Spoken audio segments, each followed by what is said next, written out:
یا الہی بخش دے سید کو روز حشر تو۔ کیا سرکار غوث اعظم حضرت اویس کرنی سے بھی افضل ہیں؟ کیا ان کی گردن پر بھی سرکار غوث اعظم کا قدم ہے؟ اصل میں کافی لوگوں کو اس بارے میں جو ہے وسوسہ اور مغالطہ رہتا ہے کہ حضور غوث اعظم رضی اللہ تعالیٰ عنہ کو جو یہ کہا جاتا ہے کہ آپ پہلے کے اولیاء کے بھی سردار ہیں اور آنے والے وقت کے اولیاء کے بھی سردار ہیں، اور آپ کا قدم جو ہے وہ تمام ولیوں کی گردن پر ہے، تو اس سے مراد پہلے کے کون سے ولی اور بعد والے کون سے ولی؟ کیونکہ اسی وسوسے کا شکار جو ہے وہ شاہ مدار رحمۃ اللہ تعالیٰ علیہ کے ماننے والے بھی رہتے ہیں، کہ ان کا ترک یہ رہتا ہے کہ آپ جو ہے وہ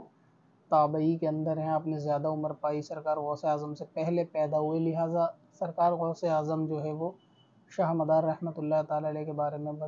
سید بدیع الدین رحمۃ اللہ تعالیٰ علیہ سے زیادہ افضل نہیں ہے۔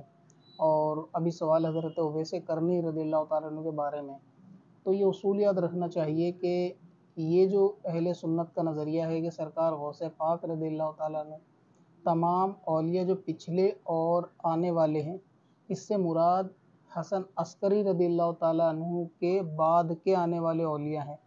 یعنی آپ کے بارے میں جو مشہور ہے کہ آپ تمام اولیاء کے سردار ہیں یا سب کی گردنوں پر آپ کا قدم ہے،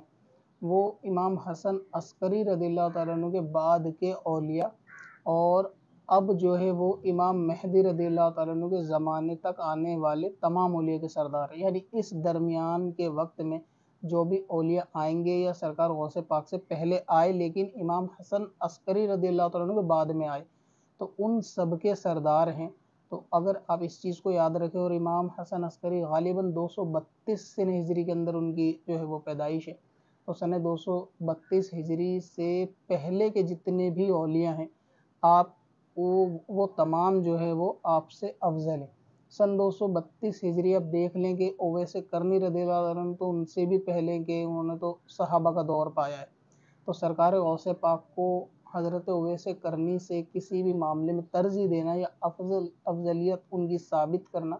یہ کم علمی اور جاہلانہ بات ہے، کیونکہ آپ جو ہے وہ صحابیت کے دور کے اندر بھی تھے، اور حسن عسکری رضی اللہ تعالیٰ عنہ سے پہلے کافی وقت پہلے ہی آپ کی جو ہے وہ پیدائش ہوئی ہے، اور سرکار غوث پاک کے بارے میں وہ حسن عسکری کے بعد سے امام مہدی تک۔ اسی طریقے سے سید شاہ مدار رحمۃ اللہ تعالیٰ علیہ بھی غالباً 242 سن ہجری میں آپ کی جو ہے وہ پیدائش ہے، یعنی یہ بھی حسن عسکری رضی اللہ تعالیٰ عنہ کے بعد میں پیدا ہوئے ہیں، تو اس اعتبار سے جو ہے وہ غوث پاک کو ان سے بھی افضل بتایا جائے گا۔ اب کیونکہ امام حسن عسکری کے بعد کے اولیاء سے افضل ہیں اور یہ حسن عسکری رضی اللہ تعالیٰ عنہ کے بعد ہی تشریف لائے ہیں، تو اس لیے اگر ان کی پیدائش جو ہے ان سے پہلے کی ہوتی تب اس چیز کو مان لیا جاتا کہ یہ جو ہے وہ آپ سے بھی افضل ہے، لیکن ایسا نہیں ہے۔ تو ویسے کرنی رضی اللہ تعالیٰ عنہ سے بھی افضل وہ نہیں ہے، نہ ہی یہ کہ ان کا قدم اویس کرنی رضی اللہ تعالیٰ عنہ کی گردن میں، بلکہ یہ تو اس سے پہلے کے جتنے اولیاء ہیں وہ سب غوث پاک سے افضل ہیں۔ اسی کے اندر جو ہے وہ امام اعظم وغیرہ بھی شامل ہے۔ بعض لوگوں کی غلطی ہوتی ہے کہ امام اعظم سے افضل ہیں، تو ایسا نہیں ہے۔